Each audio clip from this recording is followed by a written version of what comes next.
புதிய தலைமுறை தொலைக்காட்சி நேயர்களுக்கு வணக்கம். இன்று மயிலாடுதுறை மாவட்டத்தின் முக்கிய நிகழ்வுகள் குறித்து தற்போது பார்க்க இருக்கிறோம். முதலாவதாக மயிலாடுதுறை மாவட்டம் மணல்மேடு பேரூராட்சிக்குட்பட்ட பகுதியில் அரசு கலை மற்றும் அறிவியல் கல்லூரி உள்ளது. இந்த கல்லூரியில் சுமார் 1200க்கும் மேற்பட்ட மாணவ மாணவிகள் கல்வி பயின்றன. அதாவது மயிலாடுதுறை மாவட்டமன்றி அருகில் உள்ள தஞ்சாவூர், கடலூர் மாவட்டத்தை சேர்ந்த மாணவர்களும் இங்கு கல்வி பயின்று வருகின்றனர். இந்த நிலையில் இந்த கல்லூரிக்கு வரும் மாணவர்களுக்கு போதிய பேருந்து வசதி இல்லை என கூறி இன்று சாலை மறியல் போராட்டத்தில் ஈடுபட்டுள்ளனர். மாணவர்கள் தங்கள் வகுப்புகளை புறக்கணித்து பேரணியாக சாலை மறியல் போராட்டத்தில் ஈடுபட்ட போது போலீசார் அவர்களை தடுத்து நிறுத்தினர். இந்த தடுப்புகளை மீறி மாணவர்கள் அந்த சாலை மறியலில் ஈடுபட்டனர். அதாவது மாணவர்கள் கூறுகையில் இது போன்று பேருந்து வசதி குறைவாக இருப்பதால் நாங்கள் படிக்கட்டில் தொங்கு வரும் சூழ்நிலை ஏற்படுகிறது.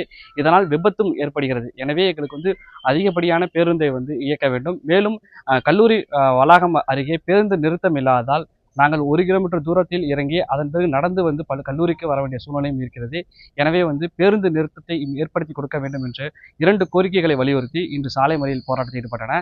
இது குறித்து தகவல் கிடைத்து வந்த மயிலாடுதுறை டிஎஸ்பி வசந்தராஜ் பேச்சுவார்த்தையில் ஈடுபட்டார். நாளையிலிருந்து கூடுதல் பேருந்து இயக்கப்படும். மேலும் அந்த பேருந்து நிறுத்தம் கட்டுவதற்கு நடவடிக்கைகள் மேற்கொள்ளப்படும் என்று உறுதியளித்தார். அதன் பேரில் அந்த சாலை மறியலானது கைவிடப்பட்டது.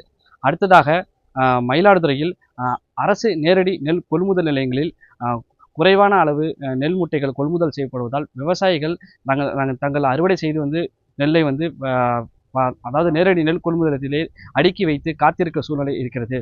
சுமார் தற்போது 500 மூட்டை அளவு அரசு நேரடி கொள்முதல் நிலையங்களில் கொள்முதல் செய்கின்றன.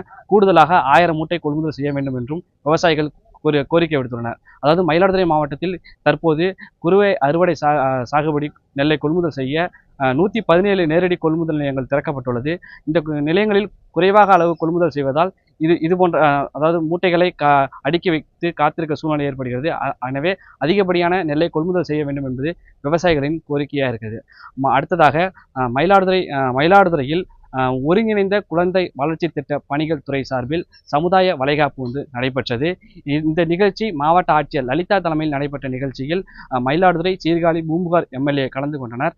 மேலும் இதில் மயிலாடுதுறை இந்த மாவட்டத்தை சேர்ந்த 250 பெண்களுக்கு சமுதாய வளைகாப்பு விடப்பட்டது. அவர்களுக்கான உணவு பரிமாறப்பட்டது.